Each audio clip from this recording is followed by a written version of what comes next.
AM 1230, FM 93.3, online at trfradio.com. And a good morning. 9:47, we have a partly cloudy sky. It's 55 in Thief River Falls.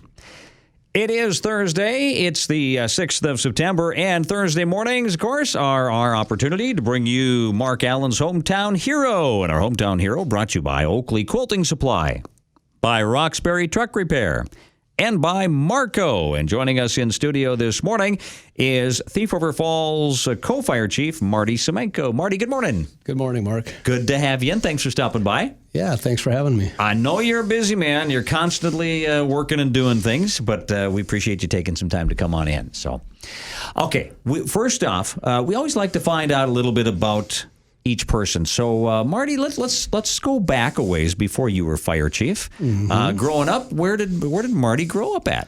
I'm a lifelong resident of Thief River Falls, born and raised here. Went to school here. 2 years at Northland College, graduated with an AA degree from Northland. Married a local girl who teaches at the high school. I have one daughter who is a senior this year. So, yeah, we're pretty much Thief River through and through. All right. Early years, you said you went to school here and college here. Mm-hmm. Coming into college, going out of college, was firefighting, was a fire chief on your mind at that time? No, probably not even on the radar. As I finished Northland, I was kind of leaning towards school, an engineering degree. At the time, I was working with it was a company called United Satellites in Thief River Falls here. A gentleman by the name of Doug Dennert. We were installing the satellite dishes like out your window here. Mm-hmm. And I had the opportunity to go on the road and virtually travel every state and some of the countries close to us. So I took a different path and hit the road and was installing satellite systems after college, and then ended up eventually landing back in Thief River. How long were you out traveling? I did that for, I suppose, 4 or 5 years, and then ended up back in Thief River and went to work. The industry kind of winded down when the small dishes came out, mm-hmm. and I ended up working with Sean at Northwest Beverage then for the next 13 years. Okay. So I was a salesman for the Budweiser, which was not a bad job to have at the time. Certainly as a young guy. Big part of our community, no doubt, as well. Okay, and then after Northwest Beverage? Well, it was about that time, one of the guys I worked with there was a volunteer firefighter, and they were looking for firefighters.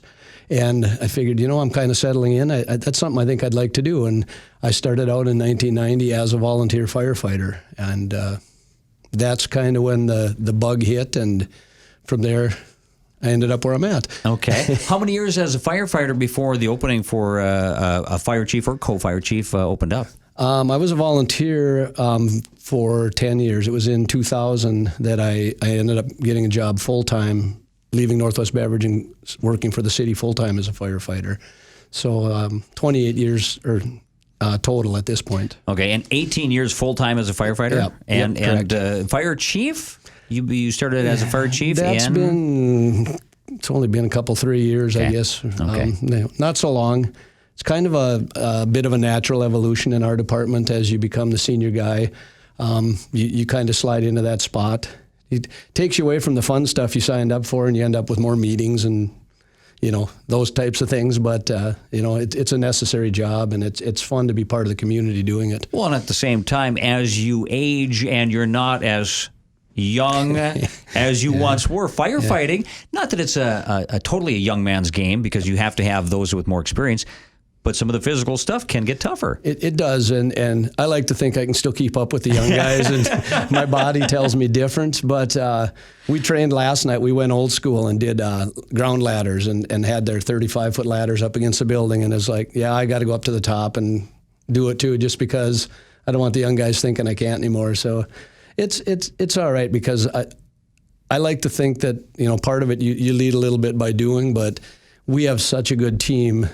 You need the young guys, you need the old guys, you need everybody to be part of our team. So Marty Semenko is with us on our Hometown Hero this morning. We're going to ask him a little bit about what he does as a fire chief, too. And some more in just a moment. Our Hometown Hero brought to you by Oakley Quilting. And a reminder from Oakley Quilting, they carry many quilting lines that include Henry Glass, Quilting Treasures, and many more. And they're adding new fabrics all the time, too. Stop on in Main Street in Oakley and see all they have to offer. Oakley Quilting Supply for all of your quilting needs. You can stop by. They're open Monday through Friday, 8 to 5, and Saturday, 9 to noon. Roxbury Truck Repair, Truck Shop, Truck and Trailer Maintenance Repair. It's Roxbury Truck Repair. And Marco Communication Tools, copiers, IT services, and maintenance. Check them out at marconet.com. On our Hometown Hero today, Marty Semenko, Thief River Falls co-fire chief, with us this morning.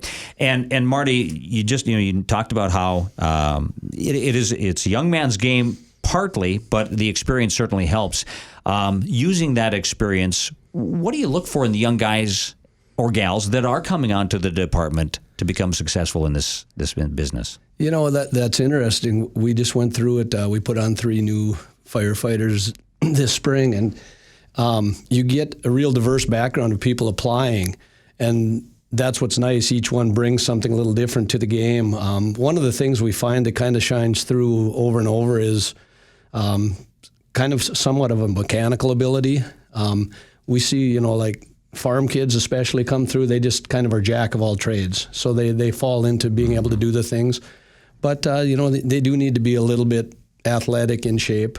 You look for somebody that's hopefully going to keep that. We're looking for somebody for the long haul. We want them to be around for 20 years. So as a volunteer, you want somebody that's fit and able to do the job too. But like I said, we've got such a diverse background of volunteers that everybody brings something a little unique to our team. So. Ideally, looking at somebody who could be with the department 15, 20 years, I suppose that is kind of what you look at, right? Yeah. Or you hope for? You do. Most of them, you have kids, I want to call them, and they're young adults that, they want to start out 18, 19, don't have a lot of experience. But for us to keep them around, a lot of times we're looking just a little beyond that. Maybe they're already thinking about being married. They own a home in the community. Some roots, because of the cost of training them and buying the equipment, we don't like that quick turnover. And even the small communities are fighting that, finding those volunteers. Marty, what's the best part about being a fireman? Oh, I think the best part is the days where you're out in the community, you help people. There's a happy, positive end result. We have a good time working with the kids. We've been reading in the park this summer. We've got Fire Prevention Week coming up where all the kindergartners come through the fire hall. That's always, you get some interesting questions then. So it's fun to work with the kids. What about the toughest or the worst part of the job? That's the flip side of that. That's the bad car accident, the gloom and doom. The worst day somebody lost all their possessions in a fire. Being compassionate enough to help them through that. The accidents you go to where it is somebody you're an ambulance guy, you work in a small community, that a lot of times when you hear the pager, there's a high likelihood it's somebody and that's the downside. Mm-hmm. What does Marty Semenko do to unwind, to relax, to have fun? What can I say on the radio? I like, chased for years. My daughter's a competitive figure skater, so we travel a lot. That's year-round. My wife's a Disney fanatic and a travel planner on the side. We go to Disney almost annually, sometimes twice a year. I enjoy motorcycling. I ride with the guys when I can get away on my bike, so got a few things I like to do. And so traveling and getting away from anything to do with firefighting is a getaway for you then? Yeah, it is. It's kind of fun. But even when you're traveling, I end up, I see a fire station. I got to go over there, see if I can buy a T-shirt or look and see what kind of trucks they have. You never get completely away from it. Now, if you had, another thing here before you go, if you had some words of advice for a youngster who wants to become, because everybody wants to become, when they're a youngster, a policeman, a fireman, somebody to help. Somebody wants to become a fireman. What kind of advice can you give them? I think that if it's something they really want to pursue, be passionate about it. There are 2-year programs you can go to, locally.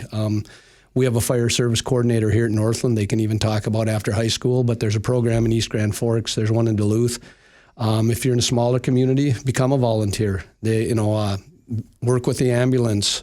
Go down to the fire hall, see if they need any help when you're 17, 18 years old, just express an interest and follow it. Okay. And what would be more important for the Thief River Falls Fire Department, getting a pole back or getting a Dalmatian on the truck? I think I'll go with the pole because I'm a dog guy. I love dogs, but having one around all the time at the fire hall would be tough. We do actually have our old fire pole is at Pioneer Village, which I'm a part of. We are considering at least getting that stood back up at our fire hall in the corner as a so it's there. It's part of our heritage. Awesome. Unfortunately, we sleep in the basement, so we'd have to climb the pole to get out. And might make it a little tougher. That's tough. Here comes that physical fitness part again. Yeah, exactly. So. All right. Marty, thanks so much for coming in. I appreciate it. Thanks for all you do and for your department, too. We appreciate it, and thanks for coming in on Hometown Heroes today. Thanks for having me, Mark. It was fun.